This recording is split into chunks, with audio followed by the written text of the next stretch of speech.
మాతృదేవోభవ.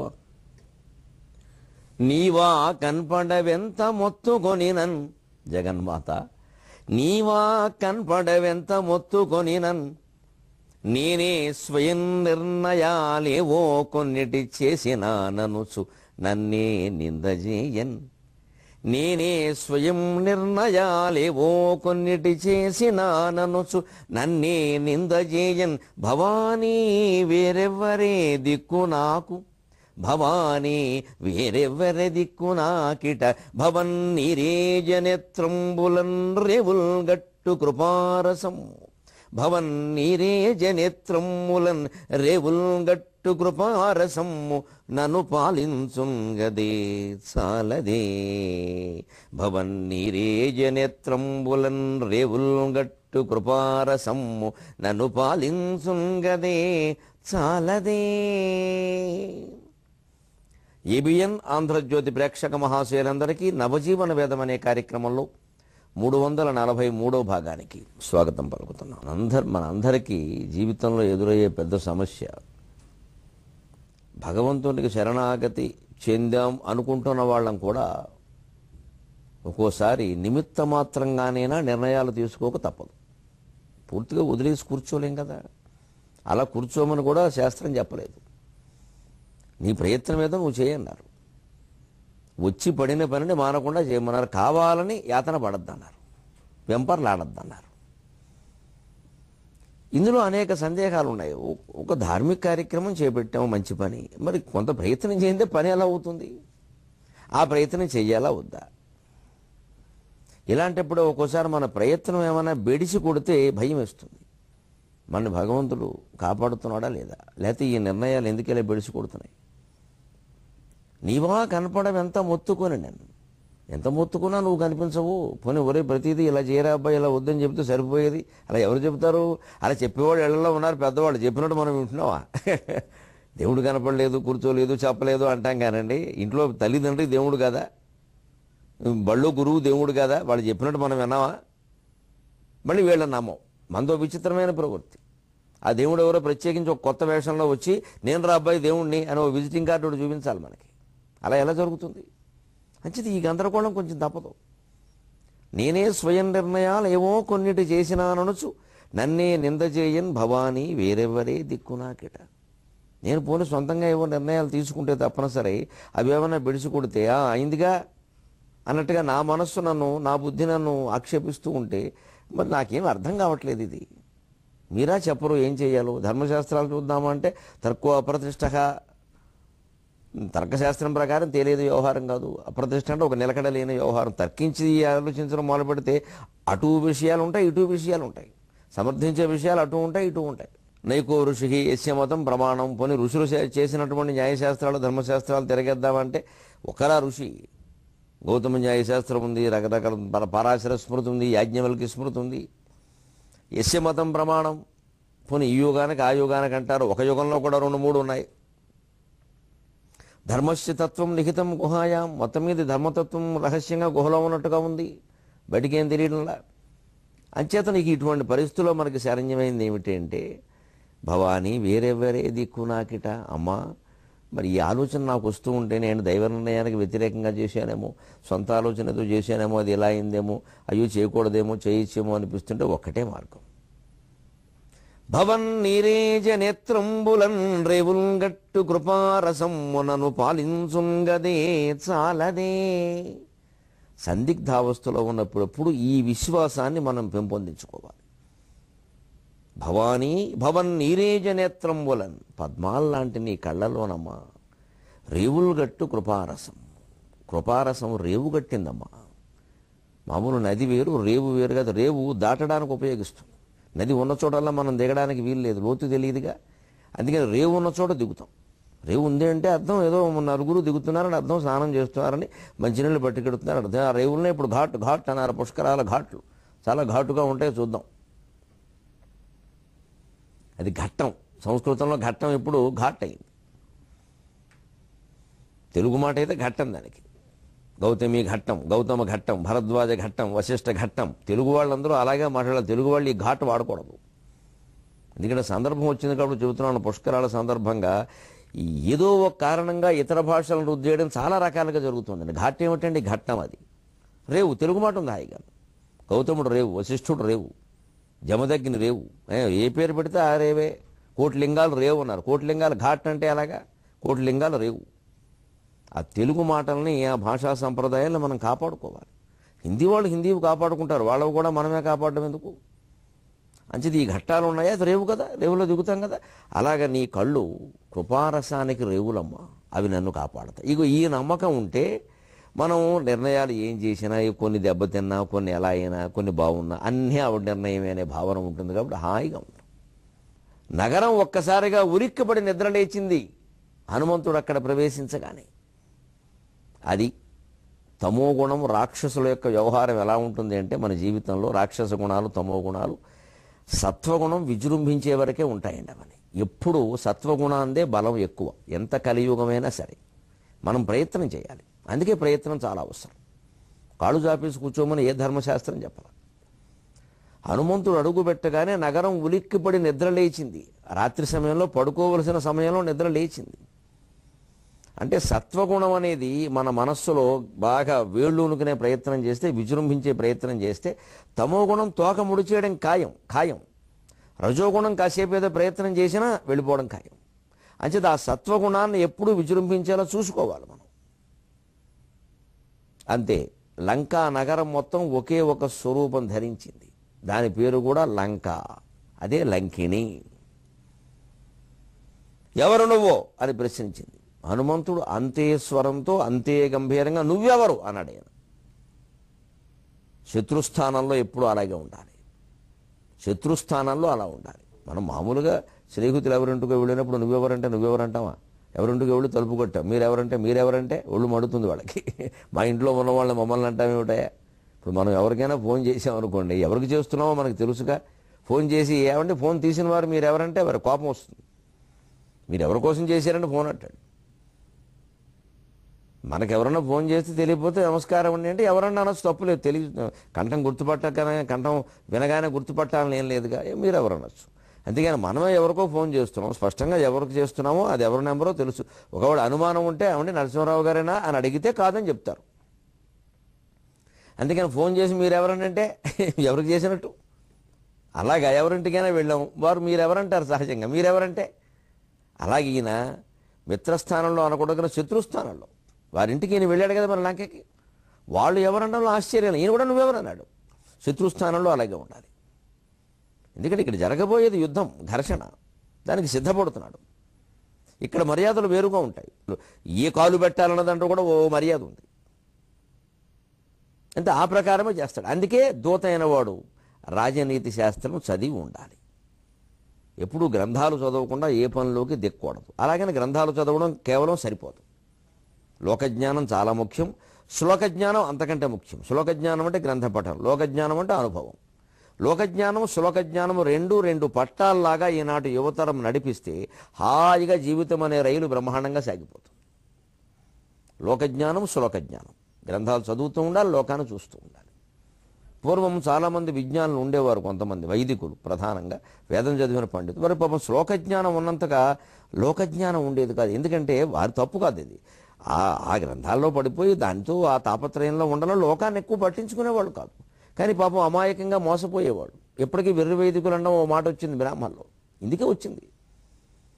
అదే కాస్త రాజాస్థానాల్లో ఉద్యోగం చేసి కాస్త లోకజ్ఞానం తెలుసుకునేవాళ్ళు కొంచెం లౌక్యంతో వ్యవహరించేవారు. వారికి ఏమైంది, ఆ ఉద్యోగాలు, ఆ రాజులు, ఆ పొగడ్తలు, ఆ సమస్యలు, ఆయా ఇబ్బందుల్లో పడి గ్రంథజ్ఞానం తక్కువైంది. అందుకని వారి మీద కొన్ని విమర్శలు వచ్చాయి. వారు సరిగ్గా చేరండి, వాయువేగ మనోవేగం బోలని నియోగ సంధ్యావందనం బోలే అని సృష్టించేశారు. వైదికుల మీద వీరు పద్యాలు రాశారు, నియోగుల మీద వారు పద్యాలు రాశారు. మొత్తం మీద ఇది మనకు కాస్త కాలక్షేపం అయింది. ఇక్కడే మనం దృష్టిలో పెట్టుకోవాలి, ఎవ్వరూ కూడా కేవలం నహ్యేకపక్షో విహగ ప్రయాతి, ఒక రెక్కతో ఎప్పుడు పక్షి ఎగరలేనట్టే ఒకే రకమైనటువంటి జ్ఞానంతో మనిషి ఎప్పుడు ముందుకు వెళ్ళలేడు. అటు శ్లోకజ్ఞానం, ఇటు లోకజ్ఞానం రెండు ఉండాలి. మిత్రుల దగ్గర ఎలా ఉండాలి, శత్రువుల దగ్గర ఎలా ఉండాలి, ఒక పౌరుషంతో చేయవలసిన పని విషయంలో ఎలా ఉండాలి, ఇన్ని రకాల జ్ఞానాన్ని మనకు సుందరకాండ కలిగిస్తుంది. అందుకని నువ్వెవరంటే నువ్వెవరు అన్నాడు. నేను ఈ లంకా నగరం మొత్తం స్వరూపం ధరించాను, ఒకే ఒక స్వరూపాన్ని. ఈవిడ పేరు లంకిణి అన్నారు. ఇది వాల్మీకి రామాయణంలో సుందరకాండలో ఎక్కడా లేదు లంకిణి అనే మాట. లంకా నగరమే రూపం ధరించింది. లంకాం లంకాం లంకా అని లంకా అనే మాటనే ఆ స్త్రీ రూపంలో ఆకారాంత స్త్రీలింగంగాను దాని ప్రకారం విభక్తులుగానే వాల్మీకి మహర్షి వాడడం తప్ప లంకిణి అని వాడలేదు. కానీ బహుశా తెలుగు కవరెవరో ఈ బారసాలు చేసేసి ఉంటారు లంకిణి అని. మనకు కాస్త దాన్ని అతిశయంగా చెప్పడం అలవాటు, అది మంచిది కూడా. లంకానగరం రూపం ధరిస్తే లంకిణేగా తప్పే ఉంది. పెట్టిన పేరు కూడా అనౌచిత్యం ఏం కాదు, మంచి పేరు, దానికి తగిన పేరు. లంక రూపం ధరిస్తే, స్త్రీ రూపం ధరిస్తే లంకిణి అవుతుంది. ఒక రూపం ధరిస్తే లంకణ అవుతాడు, దానికి ఉంది. అంచేత నువ్వెవరంటే నువ్వెవరు, ఎందుకు వచ్చావు ఇక్కడికి, నా అనుమతి లేకుండా ఎవరూ లోపలికి వెళ్ళలేరు. ఆ మాటకు వస్తే అసలు నేను ఎవరిని వెళ్ళనివ్వను, పరాయి వాళ్ళని చంపేస్తాను. ఎంత ఖచ్చితంగా దాని బాధ్యత నిర్వర్తిస్తుందో చూడండి. రాక్షసుల దగ్గర భటులుగా పనిచేసిన వాళ్ళు కూడా తాము పనిచేసేటువంటి యజమానుల మంచి చెడ్డలతో నిమిత్తం లేకుండా బాధ్యతలు నిర్వర్తించేవారు. ఇవాళ కొన్ని సందర్భాల్లో 4వ తరగతి ఉద్యోగులు ప్రధానంగా ఇలాగే ఉండాలి. సైనికులు, రక్షక భటులు, 4వ తరగతి ఉద్యోగులు, వీరు ఇలాగే ఉండాలి. ఎందుకంటే ఆ యజమానికి ఏవో ఆయనలో ఉంటే లోపాలు ఉండొచ్చు, కొన్ని అధర్మాలు ఉండొచ్చు. అన్నీ అందరూ ప్రశ్నిస్తే ఆయన ఏం చేయలేడు. అవన్నీ ఆయన ఏం చేయగలడు లేడు పక్కనట్టండి, మన ఉద్యోగం పోతుంది ముందు. వీడెవడండి గేటు దగ్గర నుంచోకుండా ఏమిటి ఇష్టం వచ్చిన మాట్లాడుతున్నాడు ఎక్కడ, నేనేం చేస్తే వాడికి ఎందుకు, తీసిపారేయండి అంటాడు. ఉద్యోగం పోయింది ముందు. అంటే అంత ఏదైనా పెద్ద అధర్మాత్ముడి దగ్గర పని చేయొద్దనే ప్రవృత్తి ఏదైనా ఉంటే ముందే నిర్ణయించుకో, హాయిగా చూసుకోవాలి మనం. వాళ్ళు ఎలాంటి వాడో తెలుసుకోవాలి. ఏదో వాచ్మెన్ ఉద్యోగం కోసం లేకపోతే గుమాస్తా ఉద్యోగం కోసం ఒక చోట చేరినప్పుడు కావి పనికిరావు నేను. అంతగా ఏదో తప్ప ఏంటంటే ఇంటికి వచ్చి అమ్మవారికి దండం పెట్టుకోవడం, అమ్మ యజమానమ్మ నేను నౌకర్యం తప్పదమ్మా, నా పని నేను చేశాను, కాపాడు తల్లి, నన్నే కదా ఆయన కూడా కాపాడు అంటే అమ్మవారు ఆయన బుద్ధి మారుస్తుంది. ఇంతే. అందుకని లంకిణి చాలా నిజాయితీగా, నువ్వెవరో నేను వెళ్ళనవును చంపేస్తాను. అప్పుడు చెప్పాడు, ఎంత చక్కగా వ్యవహార జ్ఞానంతో మాట్లాడాడో చూడండి. ద్రక్ష్యామి నగరీం లంకాం సాట్ట ప్రాకారతోరణాం ఇత్యర్థమిఘ సంప్రాప్తః పరం కౌతూహలం హిమే. ఎలా చెబుతున్నాడు చూడండి. ద్రక్ష్యామి నగరీం లంకాం, లంకా నగరం చూద్దామని వచ్చావమ్మా, ఏమిటంత ఊరికే గొడవట్టేస్తున్నావు. సాట్ట ప్రాకార తోరణాం, ఏమో గొప్ప ప్రాకారాలు ఉన్నాయట, ఆ ప్రాకారాలే ఏకంగా తోరణాలు కట్టినట్టుగా ఉంటాయట, ఆ కట్టిన తోరణాలు కూడా చాలా బాగున్నాయట. అట్టము అంటే ఇప్పుడు మనం అనుకునే బాల్కనీ లాంటిది, ఏదో పెద్ద విశాలమైనటువంటి ఆవరణలు ఉన్నాయట, అలా భటులు వాళ్ళు అందరూ తిరుగుతూ ఉంటారట, ఎంతో బాగుంటాయటని ప్రపంచం అంతా చెప్పుకుంటుంటే విని వచ్చి, అంటే ఒక టూరిస్ట్ వేసా అన్నమాట. ఇది నిజమా? అబద్ధమైతే మరి హనుమంతుడు అలా మాట్లాడచ్చా? ఇది నిజమంటే పూర్తిగా నిజం కాదు, అబద్ధం అంటే పూర్తిగా అబద్ధం కాదు. ఎప్పుడు వ్యవహార జ్ఞానం అంటే ఇది.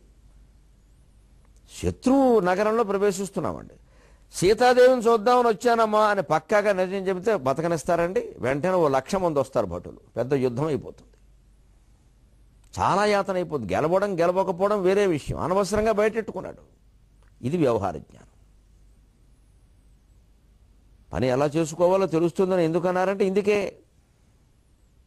మనం కొంతమంది గిట్టని వాళ్ళు ఏదైనా కానీ మనం వేరే చోట్లకి వెళ్ళినప్పుడు అన్నీ అలా బయట పెట్టేయకూడదు. ఎందుకు వచ్చా, ఏదో చిన్న పని ఉండి వచ్చానండి, ఊరికే చూద్దామని వచ్చానండి అంట. గూఢచర్యం ముఖ్యంగా. ఫలానా రాజుగారు పంపించారండి, గూఢచర్యం అంటే కొంపలు అంటుకుపోతాయి. గూఢచారం వాడు అలా చెప్పకూడదు.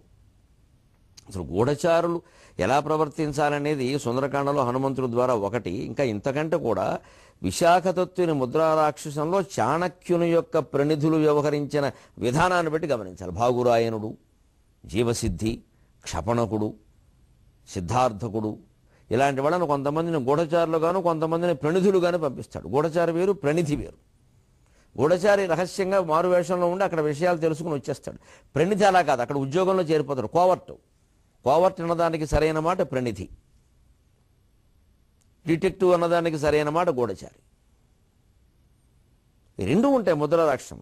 ఆశ్చర్యకరంగా చాణక్యుడు 10 మంది గూఢచారుల్ని, అందులో 5-6 ప్రణితులు ఆ మలయకేతువు దగ్గర రాక్షసుల దగ్గర ఉద్యోగంలో చేరిపోతారు. అక్కడి నుంచి వార్తలు వాళ్ళకి నమ్మకంగా వ్యవహరిస్తారు, వాళ్ళకి అంతకంటే నమ్మకమైన వాళ్ళు లేరన్నట్టుగా. అక్కడి నుంచి వార్తలను ఇక్కడ చేరుస్తూ ఉంటారు. ఇది కోవర్టు పని. రాజకీయాల్లో బాగా వాడతారు ఈ మాట.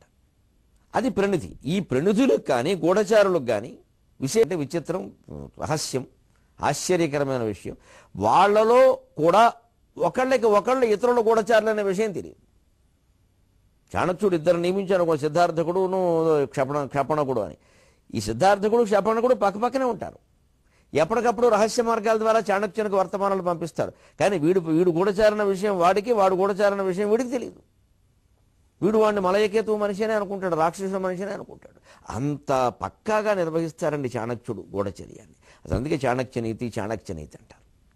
రాజనీతిలో, పరిపాలనలో ఎప్పుడు ఆ చాణక్య నీతి చాలా అవసరం.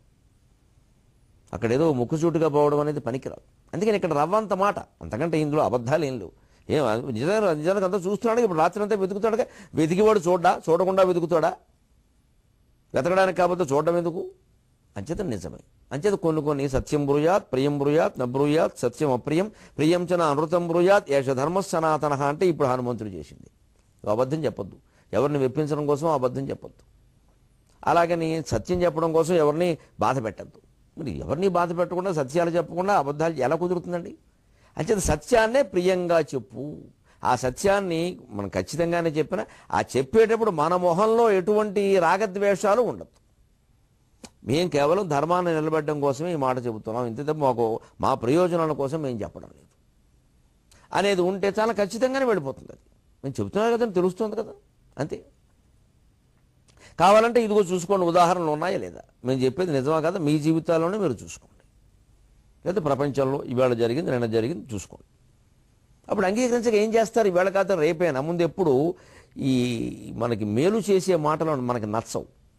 మనకి తాత్కాలికంగా మనకి డబ్బు సంపాదించి పెట్టేవి, మన కీర్తి ప్రతిష్టలు పెంచేవి, తొందరగా మనకి పనికొచ్చే ఉంటాయి, అవి నచ్చుతాయి. కాస్త ఇప్పుడు కష్టపడతావు కానీ దీర్ఘ వచ్చే కాలంలో బాగుంటుంది అంటే అంతవరకు ఎవడాగుతాడంటాడు. ఈవేళ చాలామంది అలాగే ఉన్నారు. అందుకే ప్రియవాక్యం చాలా ఎక్కువైపోతుంది ప్రియవాక్యం. కానీ ఆ ప్రియవాక్యం చివరికి వీరిని కాదు, వీరి ద్వారా దేశాన్ని కూడా నాశనం చేస్తుంది. అంచేత సత్యాన్నే ప్రియంగా చెప్పడం అంటే ఇది. ద్రక్ష్యామి నగరీం లంకాం సాట్ట ప్రాకార తోరణం. పెద్ద పెద్ద అట్టములు, అట్టాలకములు, బాల్కనీలు లాంటివన్నీ ఉన్నాయటమ్మా, అందరూ తిరుగుతూ ఉంటారట. ప్రాకారములు ఉన్నాయట, తోరణములు ఉన్నాయట. ప్రాకారములే తోరణాల్లో ఉంటాయట వరుసగా, ప్రాకారం తర్వాత ప్రాకారం. మరి ఈ ఆకారం అంతా మేము చూడకపోతే దేనికి?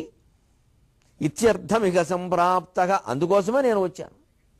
అంచేత విజిటర్స్ వీసా ఒక రకంగా చెప్పాలంటే దాని మీద వచ్చాను నేను. పర్యాటక వీసా అమ్మా, ఏముంది ఇందులో, ఎవరిని చూడనివరా మీరు?